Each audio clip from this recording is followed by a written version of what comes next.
Ho scritto al Vescovo di Chioggia per dire tutta la solidarietà e la vicinanza e per esprimere il fatto che una scuola è una comunità educante, non c'è un dirigente scolastico che può dire a un vescovo c'è un'eminenza, una rappresentante delle istituzioni, una autorità spirituale di venire o non venire, perché quella non è autonomia della scuola, è una discrezionalità del dirigente scolastico e chiederò che ci siano le verifiche. Dura la reazione dell'assessore regionale all'istruzione Elena Donazzan, che definisce la scelta del dirigente scolastico assurda, illogica e figlia di un laicismo estremo e fazioso.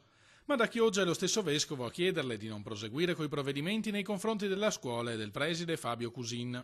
Mi ha risposto: lasciamo in pace la scuola, è un atteggiamento di esclusione quello che mi è stato riservato, ma non voglio che sia un fatto personale. Ancora una volta Monsignor Tessarollo si dimostra di una grandissima educazione e sarebbe stato un buon esempio in quella scuola. Io spero che il preside cambia idea. Cusin da parte sua ha indirizzato una lettera aperta a Monsignor Tessarollo, ribadendo le motivazioni del diniego, ma esprimendo anche apertura.